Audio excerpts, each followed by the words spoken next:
Bonjour, je suis Maitri Setharaman. Près de 7 Européens sur 10 vivent en ville. Cette semaine, Real Economy explore les enjeux économiques de l'intégration urbaine. Qu'est-ce que ça signifie? Eh bien, nous irons à Barcelone pour voir dans quelle mesure une offre de logement abordable aide les plus vulnérables dans nos jungles urbaines.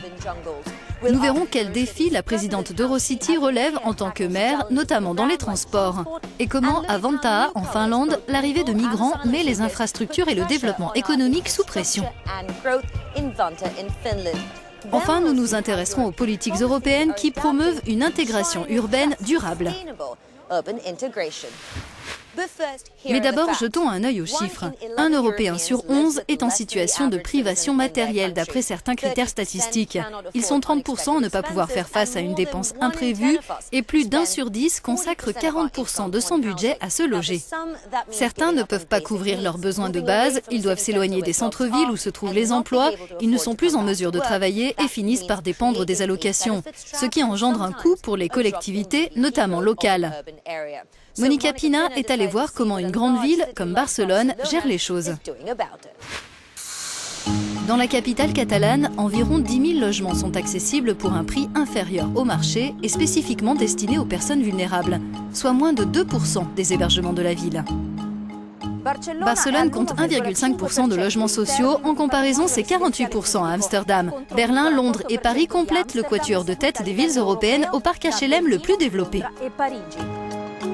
Mais le nouveau conseil municipal de gauche, dirigé par Ada Colau, figure des indignés, a décidé de faire du logement une priorité. Il inflige des amendes aux banques propriétaires de biens vides, acquiert de nouveaux logements pour accroître l'offre sociale, restaure l'existant et fait construire 2000 autres hébergements.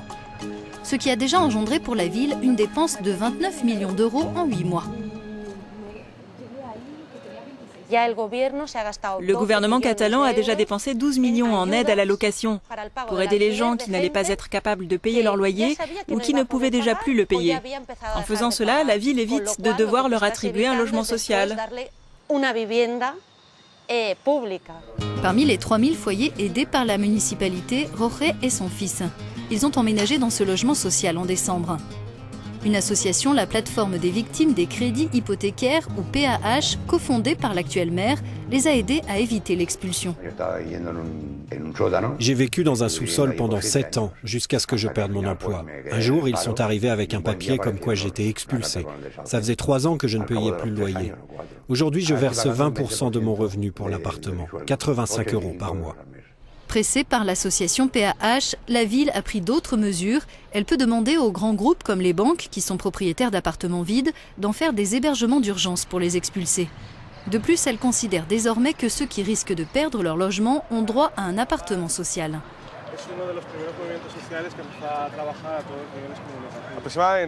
Il y a environ 30 expulsions par jour à Barcelone, plus de la moitié pour non-paiement du loyer.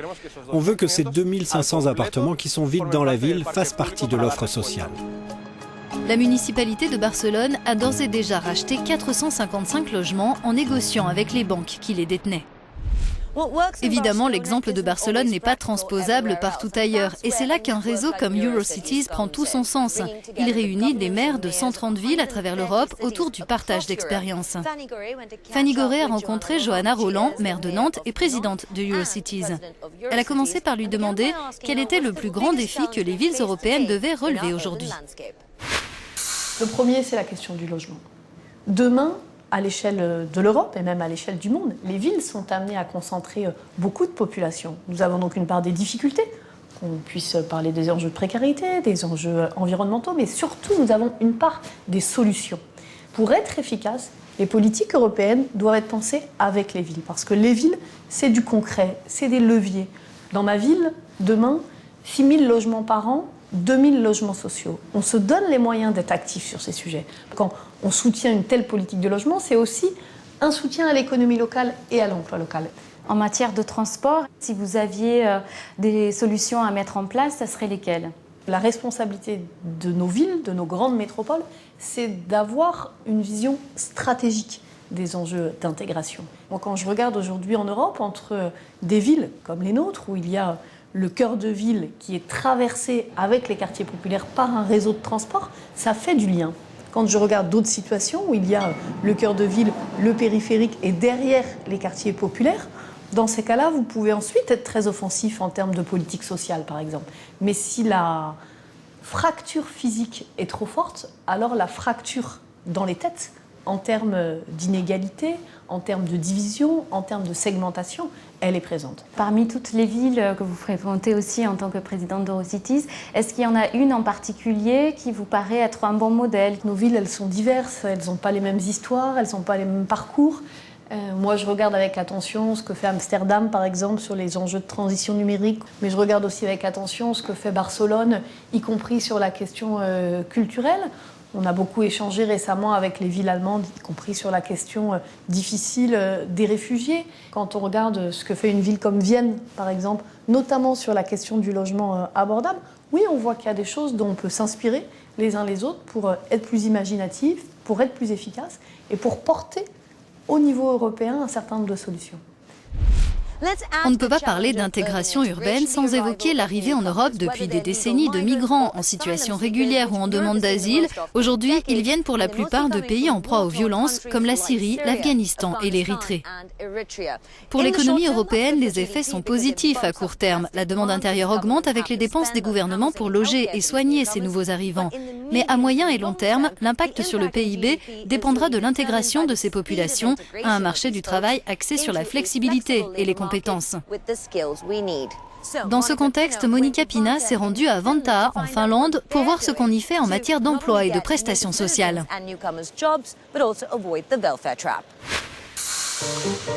À Vantaa, toutes les cultures se côtoient. Cette ville située près d'Helsinki accueille la plus forte proportion de personnes issues de l'immigration à l'échelle du pays. Samira fait partie des quelques 30 000 immigrés qui vivent ici. Elle est arrivée du Maroc il y a 19 ans, un diplôme de droit en poche. Cette mère de 5 enfants travaille aujourd'hui dans un centre pour réfugiés. En 1997, quand je suis arrivée en Finlande, je n'arrivais pas à trouver des cours de finnois. À l'époque, les choses étaient faciles pour les réfugiés, mais pas pour moi. Vantaa dispose aujourd'hui d'un programme multiculturel qui favorise l'accès des immigrés à l'emploi par le biais de l'éducation et de la formation. L'ONG Société internationale Akunila organise des cours de finnois et collabore avec les autorités locales en vue d'aider les immigrés. L'an dernier, 3000 personnes ont participé aux activités de l'organisation. Les problèmes à résoudre sont de tout ordre. Comment obtenir un permis de conduire, gérer la garde des enfants ou encore toucher des prestations de retraite. L'agence locale pour l'emploi et la ville envoient aussi leurs agents plusieurs fois par semaine au siège de l'ONG. J'aide les personnes à trouver un emploi, à se porter candidate à un poste et aussi à faire une demande pour différents types de formations. Plus de 33,5 millions de personnes nées en dehors de l'Union vivent dans les différents États membres. Quant aux demandeurs d'asile, leur nombre a augmenté de plus de 150% au troisième trimestre 2015 par rapport à la même période l'année précédente. Leur accueil est un défi social, politique et économique. Ces dernières années, la Finlande enregistrait environ 3000 demandes d'asile par an, mais l'an dernier, leur nombre a dépassé les 32 000. Annele et Anna travaillent pour la municipalité. L'an dernier, 10 fois plus de demandeurs d'asile sont arrivés en Finlande. On estime qu'environ 40% de ces demandeurs obtiendront un titre de séjour. Il nous faut bien sûr beaucoup plus de services dédiés à ces arrivants. L'Europe a mis en place le fonds Asile, Migration, Intégration doté de 3,14 milliards d'euros pour promouvoir une gestion plus efficace des flux migratoires et développer une approche commune de l'asile et de l'immigration. Le Royaume-Uni est le premier bénéficiaire de ce fonds, il est suivi par l'Italie et la France. Que font les villes pour se développer et intégrer de nouvelles populations quand elles sont confrontées à cette arrivée de migrants? Comment les politiques européennes se traduisent-elles concrètement? Pour en parler, nous sommes avec la commissaire européenne chargée de la politique régionale, Corina Crețu. Comment intégrer les migrants en situation régulière et les demandeurs d'asile sans délaisser les populations autochtones, vulnérables? Et avec quel argent?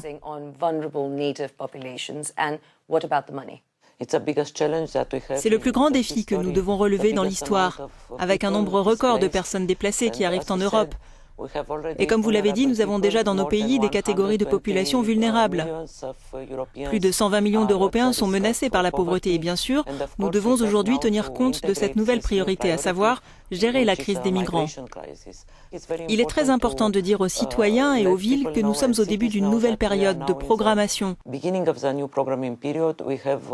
On dispose de 450 milliards d'euros provenant de la politique régionale, un montant qui, avec la contribution des États membres, passera à 600 milliards. Grâce à tout cet argent, on veut s'attaquer à ces questions d'inégalité. Cette politique qui part de l'échelon européen pour atteindre le niveau des villes suscite-t-elle des réactions positives ou négatives? Concernant cette politique, qui fait l'objet de discussions entre États membres, les personnes sur le terrain, les maires des villes, sont les premiers qui doivent mener des actions et des mesures rapides pour faire face aux flux migratoires. Pour la première fois, il n'y a aucune réticence à ce sujet. C'est la première fois que sur les 7 prochaines années, nous allons donner des fonds directement aux villes. 16 milliards d'euros seront versés aux villes dans les domaines qui représentent les plus grands défis, c'est-à-dire le logement et la gestion des groupes de population vulnérables. On a beaucoup d'exemples de villes qui gèrent déjà ces questions, par exemple en Allemagne ou aux Pays-Bas. Mais dans d'autres pays, les collectivités locales ne savent vraiment pas quoi faire et on est là pour leur fournir de l'assistance technique.